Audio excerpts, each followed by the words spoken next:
Thank you. Good morning, everyone. Very happy and honored to be here. I would like to thank the Vodafone Institute for inviting me to present the trends of the insurance industry and the transformation strategy for our group. Generali is leading insurance in Europe, being the leader of the Italian market, being the number 2 in Germany. We are also an international player, active in 50 countries with 70,000 employees and 150,000 sales people all over the world. We are also one of the oldest independent insurance companies in the world, operating since 1831. We have witnessed the 3 industrial revolutions in the past, and throughout these revolutions, wealth in advanced countries has grown tremendously, population has boomed, and life expectancy has increased dramatically. However, today, we must acknowledge that we live in a very uncertain world and that we are facing significant risks and challenges. We are all witnesses of the climate change, the negative economic impact of trade wars, the rise of populism, and the staggering number of refugees around the world. Furthermore, starting from the end of the last century in advanced countries, productivity has slowed down, wages have stalled, and inequality has grown. A few weeks ago, I was in Davos for the annual meeting of the World Economic Forum, and we could feel the sense of urgency to improve the state of the world. There is a rising recognition that economic wealth is not the only measure for success and progress.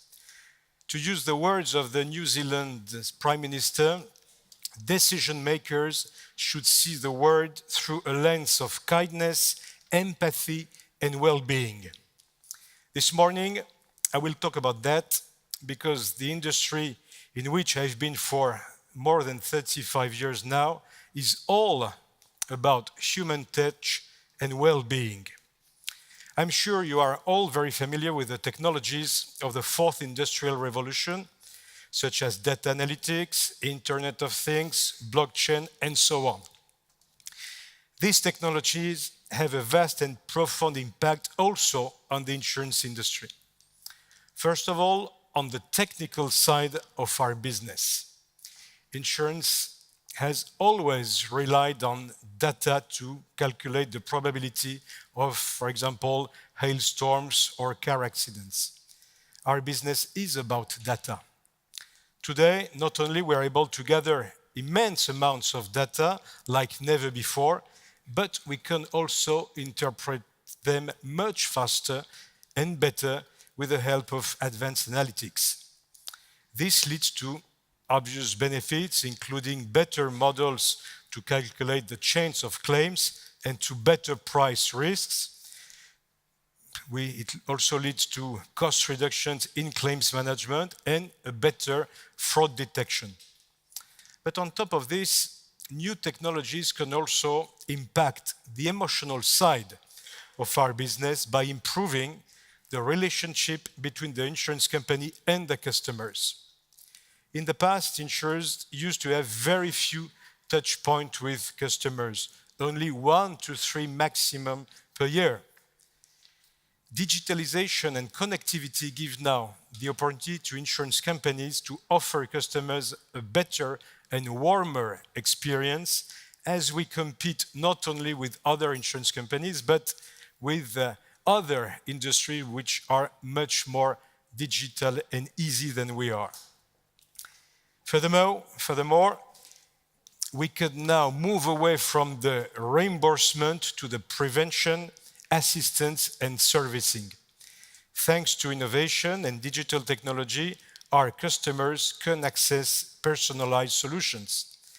At Generali, our motor policies, for instance, are fine-tuned according to clients' driving behaviors and are complemented by assistance services and real-time advice on how to drive more safely. We have also expanded the principle of connected insurance to home coverage and health and well-being solutions.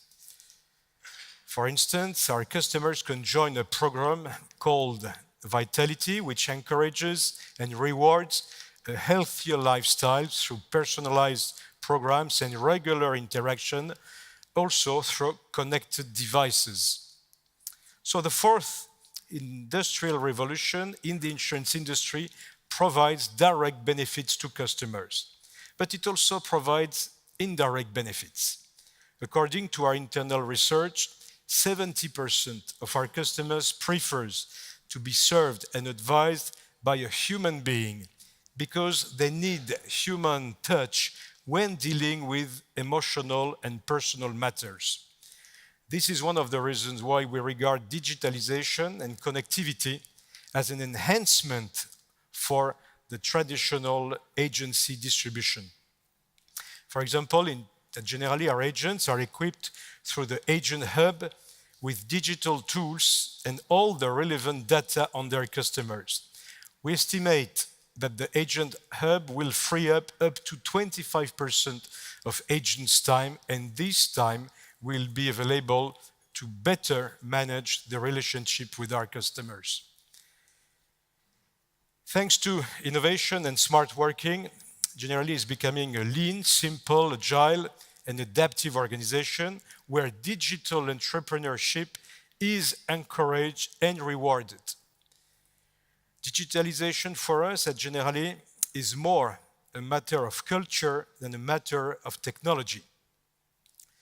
Over the next 3 years, many of our 70,000 employees will be provided with the digital skills needed to lead the transformation of our group.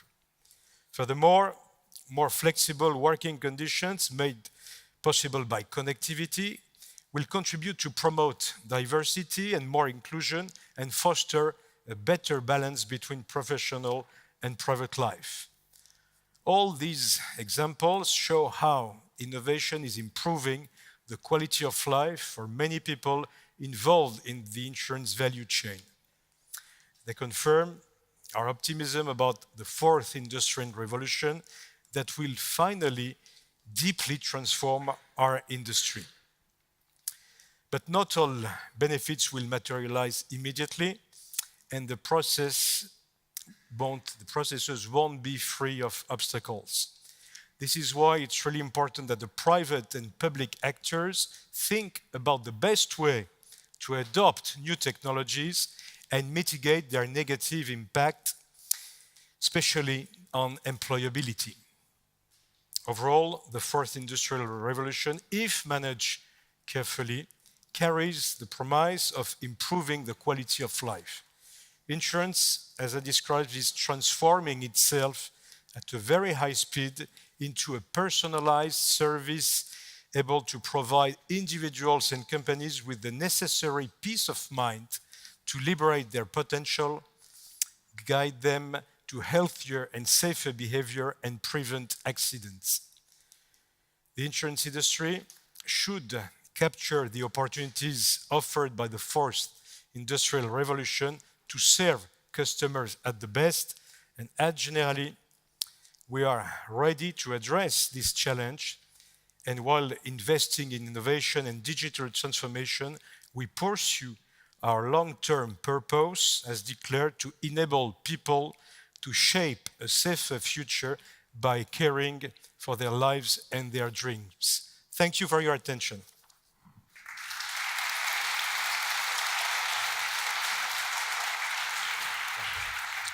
Thank you very much, Philippe. And now the second of our CEOs. I'm delighted to welcome the CEO of Airbus, the aerospace giant. You'll all know them, of course. But although this is not a competition for number of employees, I'm just going to say that in Europe alone, they do employ more than 100,000 people, and they have dozens of manufacturing bases. So please welcome Tom Enders.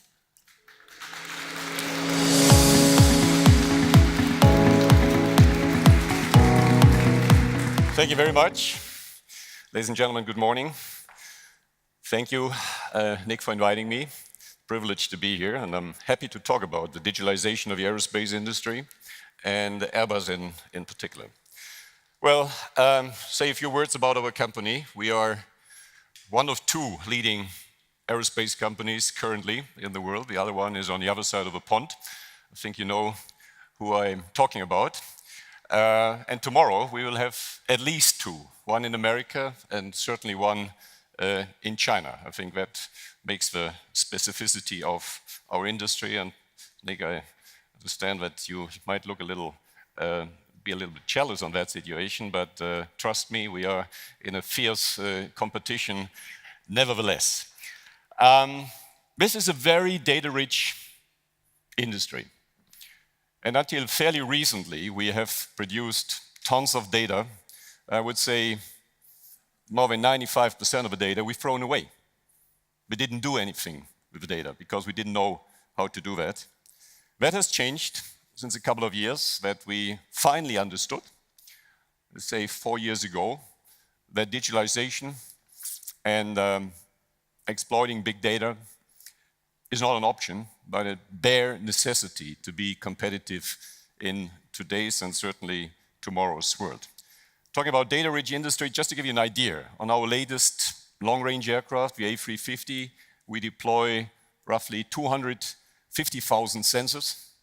We are measuring 900,000 parameters, and we're not able to download all this while these aircraft are in flight, but the latest technology, we can at least download something like 25,000 parameters. That is 100 times more than we were able to do in the past. So that amounts to something like 300 gigabit per day per aircraft. We have not been able to access that alone. We have a great partner in doing that. This is Palantir, and then this is why I'm particularly happy to share the podium today, the stage with my friend and partner Alex Karp. I think we'll come back to that a little later. And we've been able to jointly build the first open platform of aviation in record time called Skywise. It's already the leading platform in aviation. At the end of 17, we had barely 5 customers. At the end of 18, we had 50, and this year we're going for 100 or more. So we're really going exponential with this platform. Airbus alone would not have been able to do that. It takes a great partner like Palantir to support us in doing this. What is this all about? With data, we think we make flying more safe. We will be able to make flying more efficient. Just one example, our first partner in the airline industry, EasyJet, I think everybody knows EasyJet, with the proper set of data analytics, we're able to improve their operations. That means the flying time, right? In airlines, it's all about keeping these birds flying. If they're standing on the ground, no good for your revenues. Flying time by more than 20%. That's huge in an airline industry where you have otherwise cutthroat competition. And that's just one example. But we're building an ecosystem here that airlines bring data. We even have something like 500 Boeing aircraft on our platform that testifies to the fact that it's really a open platform where we protect data, can encrypt data, etc. Suppliers bring data, and we're able to crunch them with the support of our friends here from Palantir. We're able to crunch them and add value for our airline customers. It's obvious. If you have an airline with 100 aircraft, you don't have access to the same amount of data and the same quality of data that you have if you're part of a pool that has 5,000 aircraft in the pool, and that's currently the next step. So in other words, we are on the way to become a very much data-driven company, and I think it's not particularly daring to predict that in the 2020s, if I look at the skill set we need at Airbus, yes, we still need aerospace engineers, classical aerospace engineers, but we increasingly need data people, and ideally the combination will be aerospace plus data knowledge, data analysts, data scientists, whatever it is, increasingly also people with AI skills. The things that are important for us that I see as critical criteria in this situation, in a world where there's every reason to believe, as many experts have been predicting for years now, that technologies are going exponential and that we are at the beginning still of this exponential development. First point is speed. Speed was always important in business, right?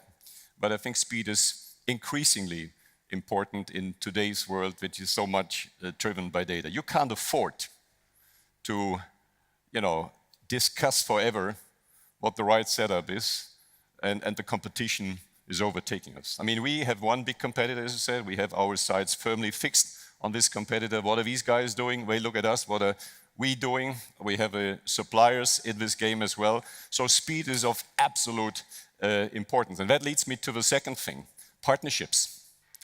I don't think that companies are well advised, industrial companies like ours, to try to build up all these skills that we need tomorrow all by themselves. I mean, it would have taken us probably at least 10 years to build up the skills that we were able and are able to access through the partnership with Palantir. But on a more general level, I think partnerships is all important. We need to partner with the best.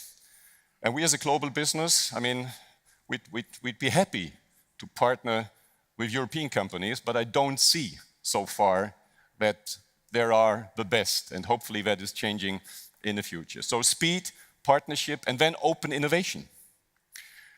We had a particular ecosystem where in the past we've been working, of course, with our more than 100,000 employees. We're working with government institutes, research institutes in various European countries.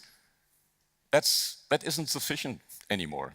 Open innovation means to access the best and brightest talents worldwide, whether they are in the US, whether they're in China or elsewhere.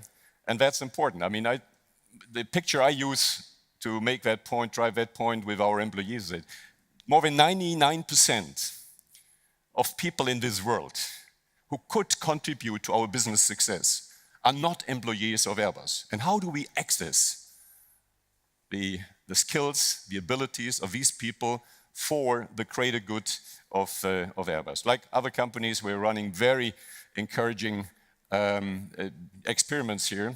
And I think that's one of the big issues when we talk about social responsibility also, how we integrate that open innovation drive into the more traditional setup and relationship with our employees and also unions. I conclude, I would say, what we really should do in Europe, and particularly in this country, is when we approach a new technology, a new challenge, not forever try to develop, Germans have this wonderful word, Gesamtkonzept, right? I mean, you only get the word go if we understand all the implications, ethical included. Ethical commissions will pour over this for months and years, I don't know, and only when we start. Well, in a world where speed is so important, that doesn't work. I mean, why do we have such successes in the US and not in Europe? One of the reasons is that the Americans have a very different approach. Experiment. I call that throw a stone into the pond and follow the ripples. And then worry about implications, regulations. Yes, we need regulations. We need data regulations, etc. But please don't strangle every innovation right from the start by going into very complex considerations, the famous Gesamtkonzept. I think I have done my 10 minutes, certainly. Thank you very much for your interest, and I'm looking forward to our discussion. Thank you. Thank you, Tom. Thank you very much, Tom. And now I'd like to invite Alex Karp, co-founder and CEO of Palantir, to come up onto the stage. Welcome, welcome, Alex.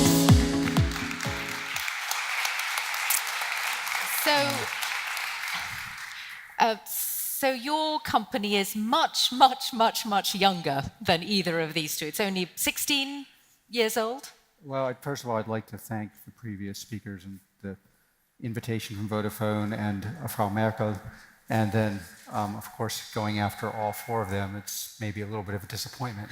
But I'm happy to be here, and we are somewhat younger and less wise and less well-spoken. Certainly younger. I think everything else we'll leave everyone else to judge at the end of the discussion. But I'm keen to know about, because we've already talked about data and the power of it, in other discussions, and obviously that is the absolute heart of your work. So when you started out 15, 16 years ago, what was it that made you think this is an area with big potential? And how was that received when you first went for funding? Well, our ideas and the team itself was received very, very poorly. It was hard to, in between getting thrown out of meetings, we had a lot of time to think about what we were going to build. I think one of the things that really made, so in the beginning, really the idea was I was buddies with one of my co-founders, Peter, who's born in Hessen, went to America. He was on the right. Peter Thiel. He's on the right politically, and I'm on the extreme left in America, largely because I think poor people should have education, teeth, not go to jail at high rates, get out of jail at some time in their life. And so we would fight politically, and then one day when I came back, I did a PhD at the University of Frankfurt, and I came back. If you have a PhD from the University of Frankfurt in Sozialwissenschaft, you're unemployable. So I was, I did a bunch of odd jobs and did some stuff with Peter, and one day he called and said, hey, I have this great idea. And it was to take the methodology that they had used at PayPal to find cyber criminals, which is data visualization. But there are two interesting things. One, kind of to Tom's point, the idea is technically completely worthless because it's not the visualization that's the important part. It's working with the data, building software that can work with data under rules. And two, then later, I like this idea. What Frau Merkel was saying: no one falls in love with a Binnenmarkt. Man verliebt sich nicht in einen Binnenmarkt. You don't fall in love with data integration as an issue. It is the most boring, the most technical. Actually, turns out to be the most difficult issue in making data valuable. But you can fall in love with stopping terror attacks. My co-founders were and I could fall in love with the data protection side, Datenschutz, and fighting terrorists. And that is, and you mentioned that because among your clients, law enforcement, governments, intelligence services, all these kinds of bodies. We started off, those were our clients. It was actually, it's always interesting in Europe because people, often assume we got a friendly welcome in America, and it's factually not true. I'm the child of hippies. I only knew Washington from protesting at various.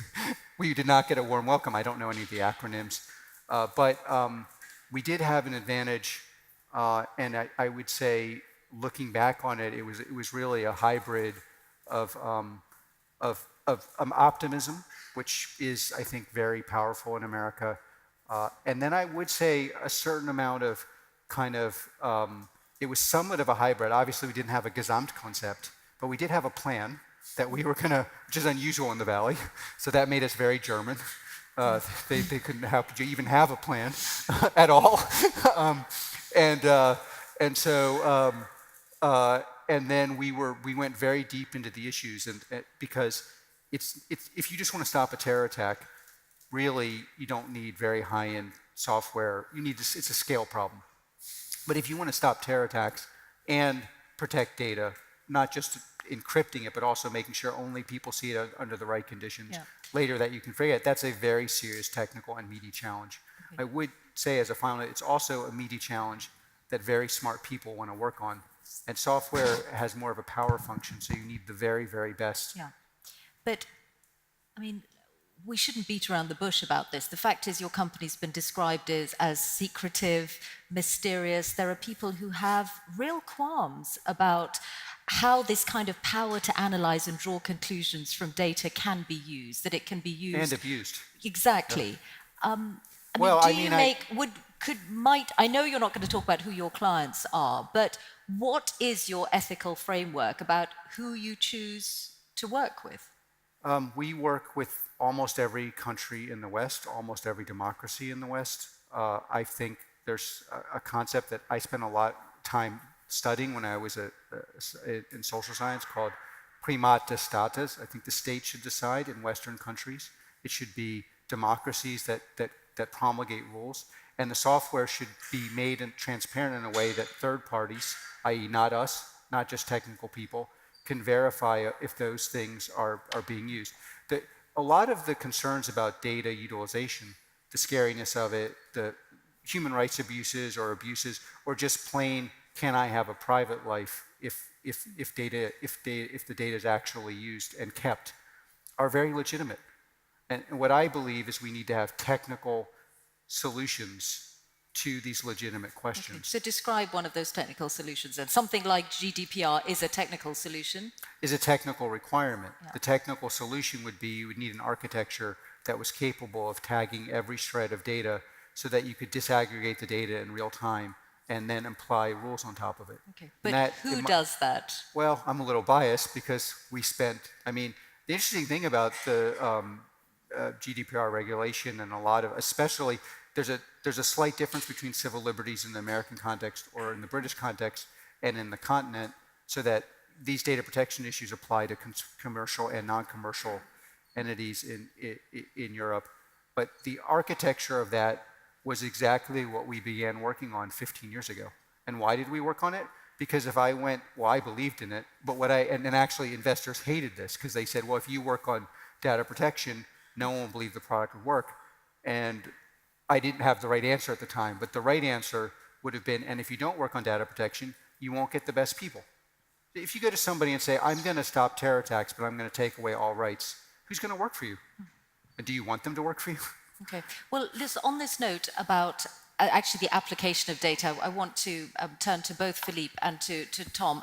Philippe, when you were talking about personalized solutions to people buying insurance, are in this way, through the use of big data, a company like yours can make much more targeted decisions on who they choose to cover and the premiums that are charged.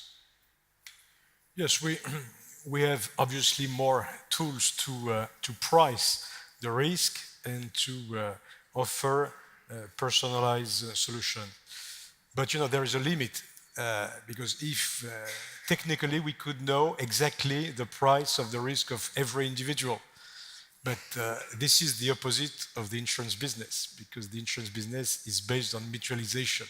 So there is a certain limit. At some point, we don't want to know everything about the risk of the people. If not, insurance services will not be affordable. They will be too expensive. If you have to pay your own risk for your own risk, it's not affordable anymore.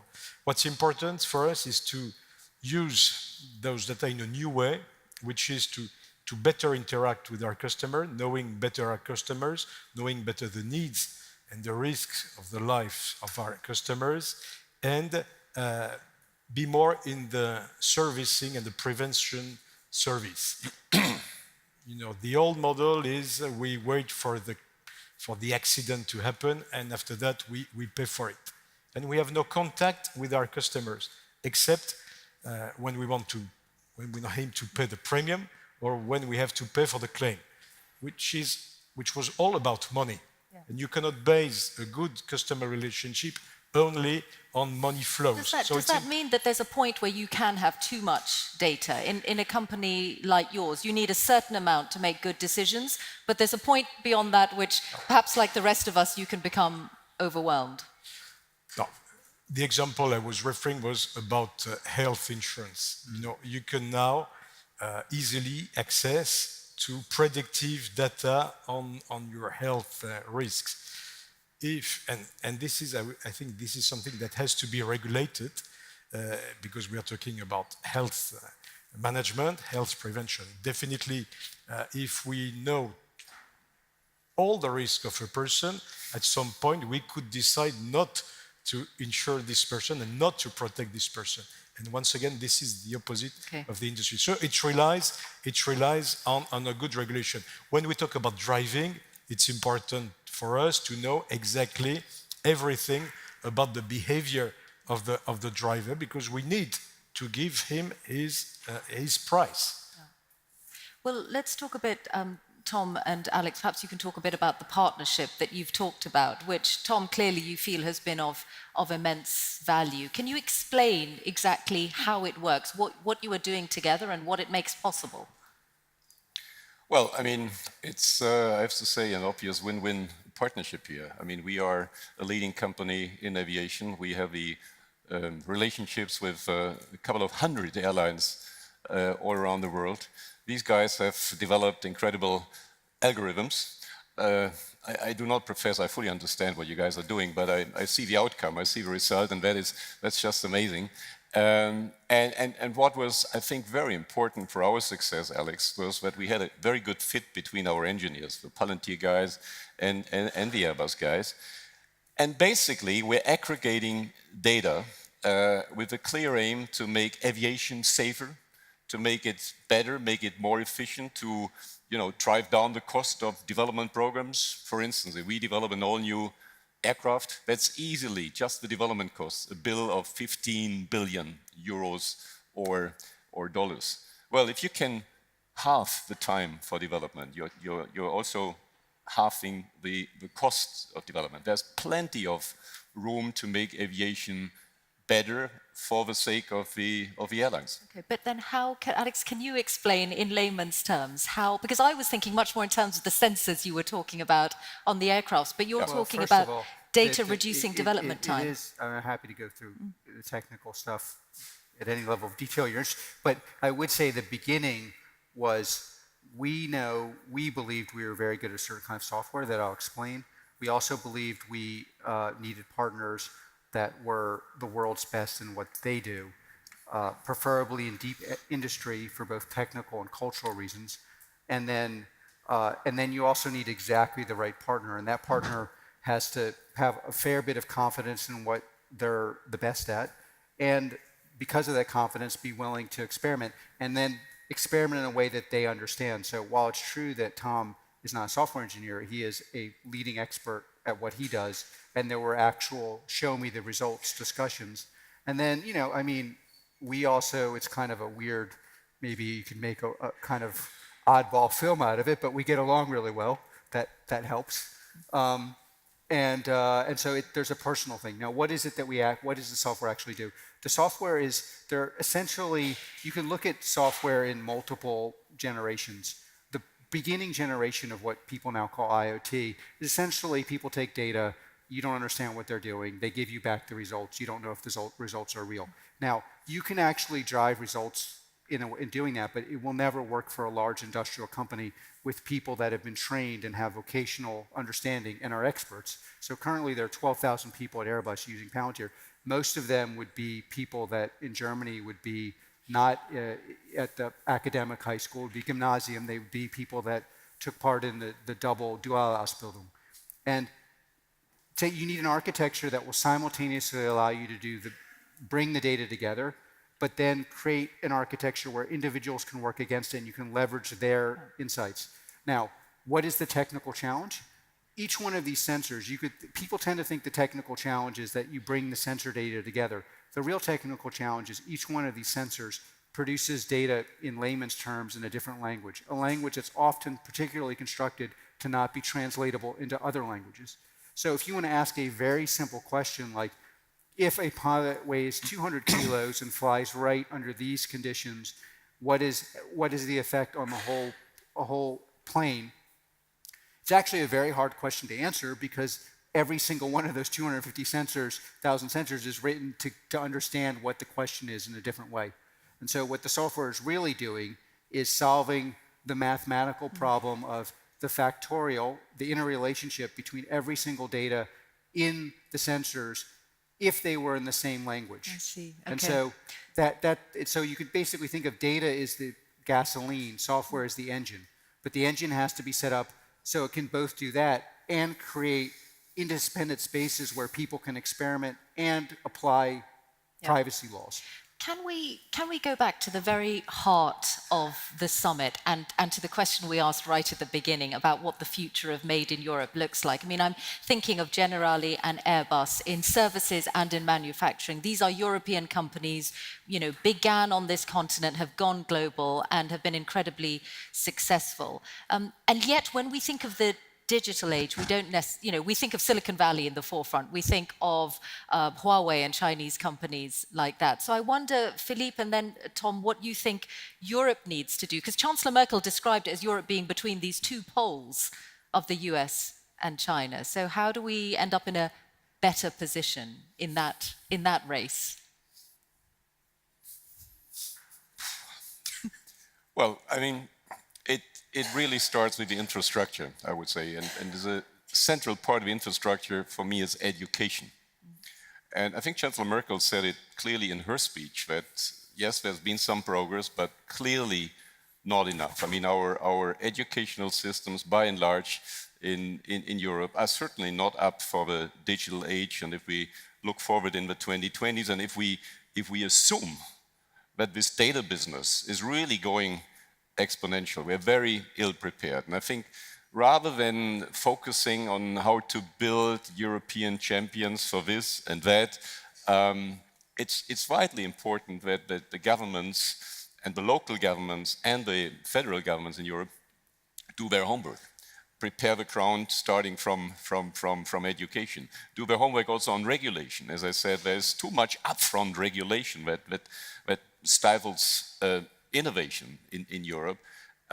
Sure, we have also an issue of venture capital. I mean, compared to what's happening in the US and what's happening in China right now.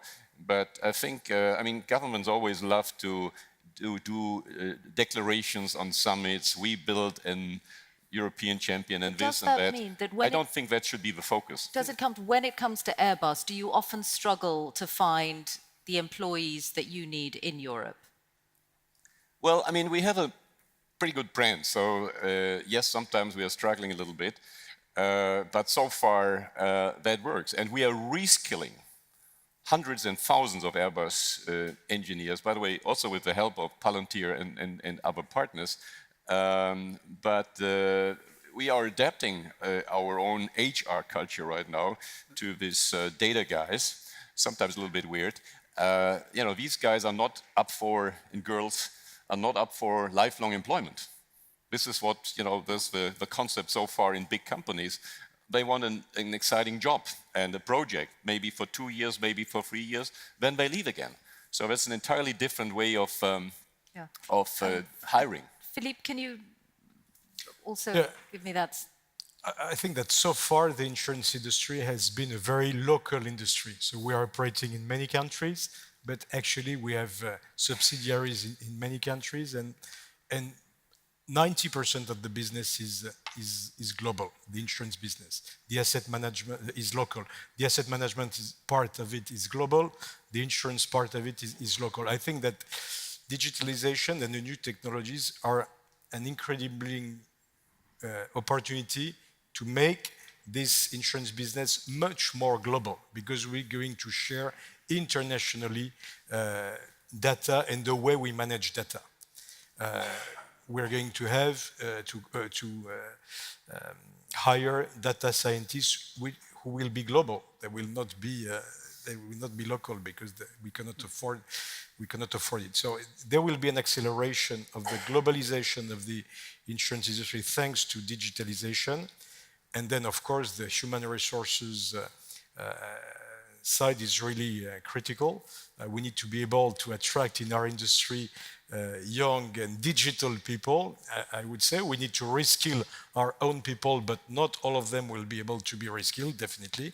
We need to attract, retain young digital people, and they're looking for something else than what our group could offer in 1831 when we were born.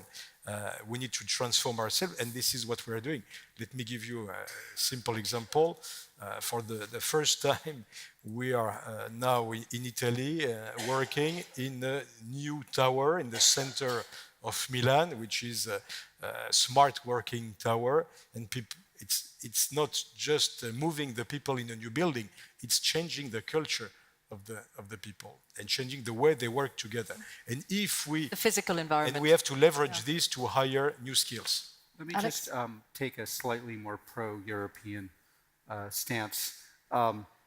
It's very hard to know what happens after you build the company, but Europe has, in my humble estimation, maybe the greatest pool of highly trained technical talent and creative thinkers in the world. So there should be, the question is then, in building companies, what can one do to expose more people to the technical challenges that are involved in code? And by the way, I would be very careful. So if you take France and Germany, are very different societies, but France has an enormous unused population of people who aren't at the elite schools that we recruit, that can be trained. And Germany has a more diffuse system where people are highly trained, but typically, probably, there's no testing of the people who aren't going to the academic high schools for whether they have technical talent. So academic talent and technical talent are sometimes the same, they're not the same. And then Germany and France both have very deep family-owned businesses, which is anomalous. This doesn't exist in America really at scale. So then there's a question of, I think the mistake more in Europe in building the company, not in partnering, is that there's a tendency to over-optimize on knowing, getting the research to be even better. Building a business is as much art as it is science. And so finding people who are artists at building businesses and getting them to partner. One of the truisms of our business is that a first-rate computer and a second-rate human, or a first-rate human and a first-rate computer, will outperform a computer alone. And this is still true. Now, it may not be true when we have full AI, but when you have the best trained executives in the world, built on companies where the people are the most highly trained, in an infrastructure that works, you don't need that many people who actually build businesses to get disproportional impact. Okay. So I wonder if you are saying that perhaps European companies could be more broad-minded in who they recruit, that perhaps there can be a tendency to look at a certain kind of academic background, a certain set of schools in some countries that people have been to. I think European society, you can't solve these things once it gets to the company level. Like we've been working on Palantir for 15 years, so it's very hard to actually build what we've built, and there's a lot of knowledge. But why is Germany, if you just take Germany as an example, leads in almost every industrial area. The people are forget industrial area, in academic areas, I once knew something about, you cannot do what I did in academics without being able to read German. It's not possible. So how is it possible in society that you cannot avoid, in many areas, has the third largest startup sector in the world and not the first or the second? And instead of focusing on changing that, which won't change the life of companies today, but will mean that the person sitting here might be German or French in 5 or 6 years.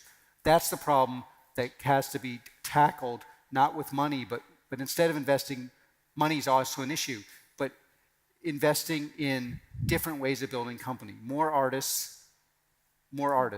Tom, what do you think of that?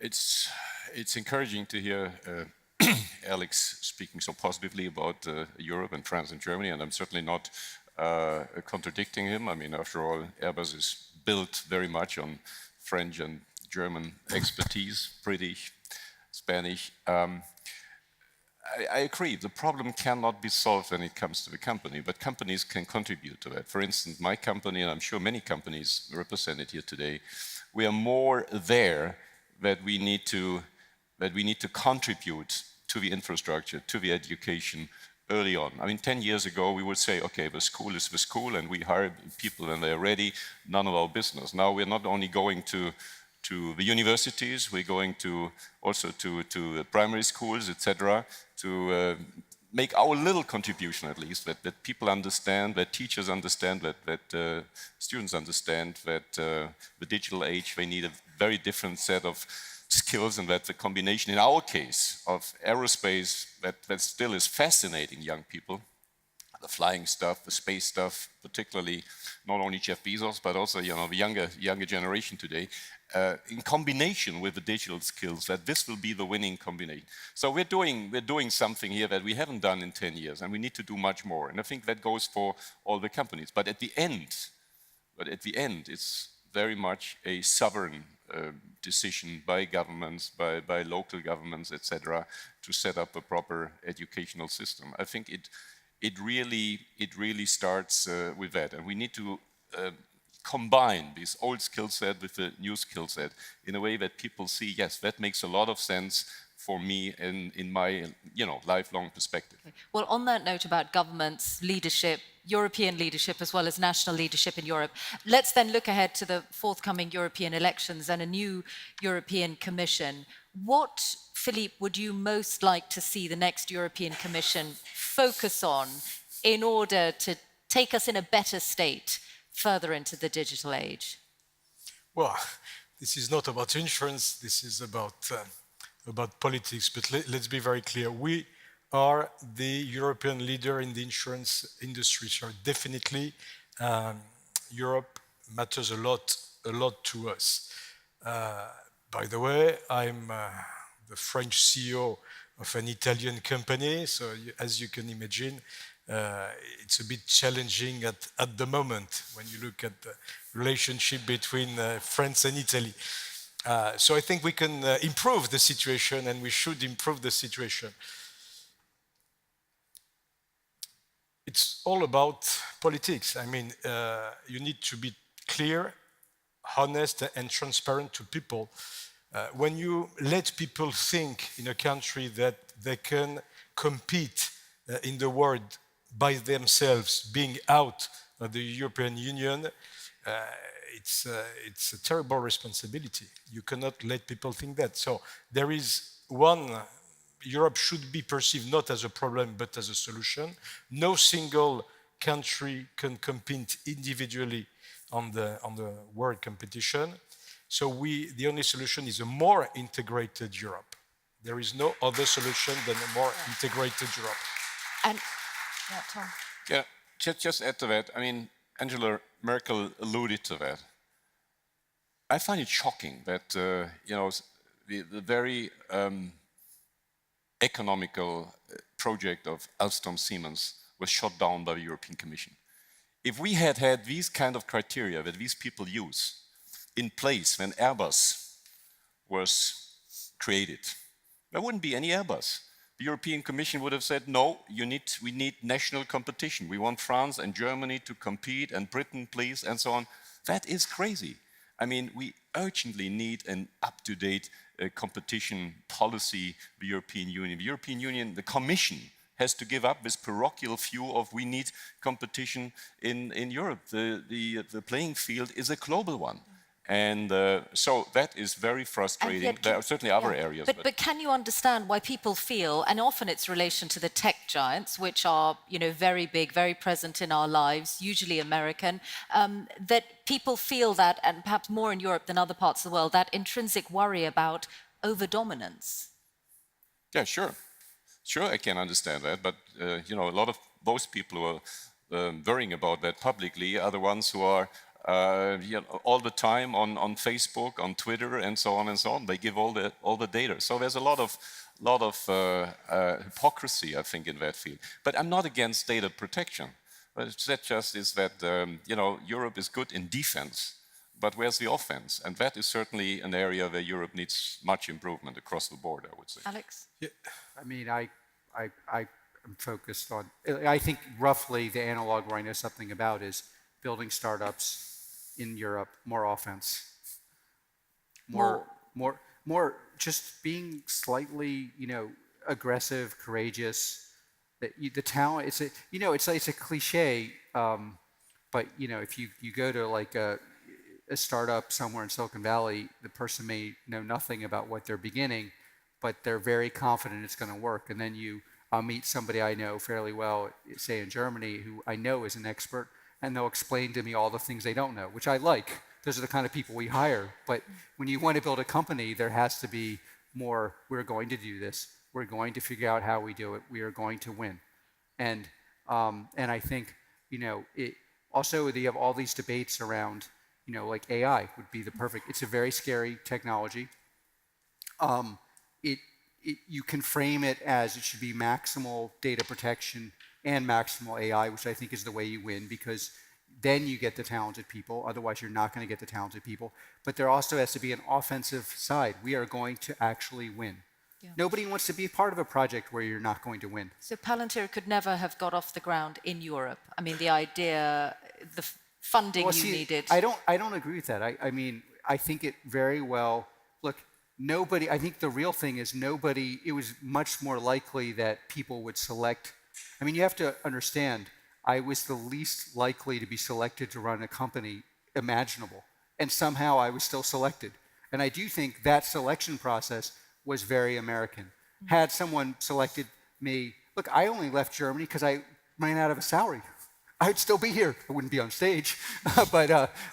So it's the selection process. You need, and that you need help. And then the people who build the companies are, they are different, but the thing that often Europeans are not, are overly modest. Even my buddy Tom here is like overly, it's like if you're actually really good at what you do, you can't leave it to everyone else who's not as good as what they do to be confident that they're good at what they do. Okay, there's a lesson for us all, I think, in that. Maybe, yeah. Okay, Philippe? No, I just wanted to say that if you look at the insurance industry, we are, as I said, leader in Europe. Our market cap is around 23, 24 billion euros. Allianz is 4 times, market cap of Allianz is 4 times our market cap. Having said that, when you look at the market cap of the overall insurance industry, the biggest companies are Chinese, and they are domestic Chinese companies. So domestic Chinese companies are bigger than international global group in the insurance industry. This is the reality, and this is the reality that Europe has to face. We need to build a company as big as we have them in China. When you look at Ping An in China, they have 1 million insurance agents all over China. The day they will go overseas will become a serious issue for Europe. So I think Europe needs to change scale in their mind. We need to become more integrated on everything, not only on business, but on politics, on social, on tax, fiscal, on everything. We need to integrate Europe if we want to compete. There is no other way. I'm convinced that digitalization is also an opportunity to accelerate the integration of Europe. Tom. Talking about, Philippe mentioned China. I mean, we are still trying to grapple with the change of paradigm here. The old paradigm, which we all loved, was China is a wonderful market. We'll sell all our cars there, aircraft. I mean, Boeing and Airbus are selling roughly, I guess, around 400 large commercial aircraft every year into China. They buy our stuff, wonderful. Well, that China would eventually turn this around and operate under a new paradigm. It says, okay, we will develop new technologies and hopefully surpass the West. We go West.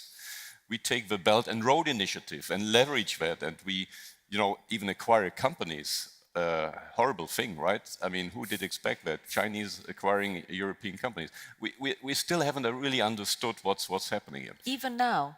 Well, even now? Well, I think, deep in our conscience, that's one of the things, the reflexes I think we have with that. I'm not saying we should open our industry to the Chinese shopping tour or something, but if you think ahead, I mean, US companies, European companies, we used to open innovation centers. The last 10 years particularly, we did that, and many other companies did that, in Silicon Valley. Now, we're starting to open innovation centers in Shenzhen, in China. Why are we doing this? We're starting to understand that in the old game, we were all concerned about the Chinese copying or stealing our technologies, and there was reason to be concerned.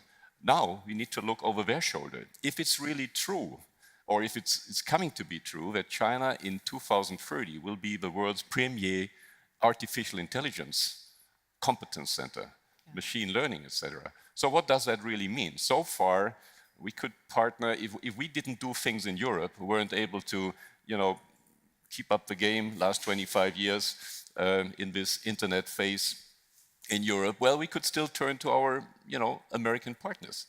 Well, what does that mean in the past? What if America falls behind China and Europe is not waking up in this new AI and machine learning phase? That's really something that worries me. So this is why I think we get a second chance now in Europe after we kind of missed the first or the previous phase to get real and to get serious about artificial intelligence, machine learning and stuff with that, and hopefully cooperate also closely with our American friends. Okay, I'm going to ask each of you for one sentence, because on this note about what worries you, can you just highlight one thing that you think in the age that we're in and looking 20 years into the future, what is the thing that you most worry about that would hold back your business? Alex? Well, I think if industrial countries don't figure out how to work with technology and are not then able to employ workers, you have political instability that will be so great that it'll affect all of us. Yeah. So making sure there are jobs and technology, especially in the West. I mean, it's not just, you need basic stability. Yeah, to run any business. Philippe? No, my main concern is not about our business, which is the strongest and the more resilient business I know. It's more about the world and our ability to better educate people. And I think that social networks don't make people smarter, and this is really an issue. We need everybody to be well educated. I'm concerned about the employability of people if they are not well educated enough, and obviously I'm concerned about the climate change and the terrible impact it will have on the risk we all have in our lives. Tom? Well, it's basically the combination of the concern about Europe's cohesion, and I think the troubles of Europe will not be over once the Brits have exited one way or other. You were just alluding to this Franco-Italian tensions and stuff like that, and we find that in many places in Europe. The combination that with the risk that Europe stays behind on critical technologies, that could be a very explosive kind of combination socially, politically, and then obviously with a huge impact on industry. But, being from the aerospace industry, we are hopeless optimists. So that's kind of worst case thinking. I hope that the wake-up call is now much clearer. Yeah. We heard Chancellor Merkel. I mean, Emmanuel Macron obviously is pulling in the same direction. And hopefully together, politicians doing their job and businesses staying agile, competitive, and also provocative in the sense that, as I said, we need to partner with the best. I mean, the best is not European, too bad, but then we partner with somebody else. Okay. Well, thank you all very much for your contributions. Tom Enders, Philippe Donnet, Alex Karp, thank you all very much. Thank you. Philippe, thank you. Thank you.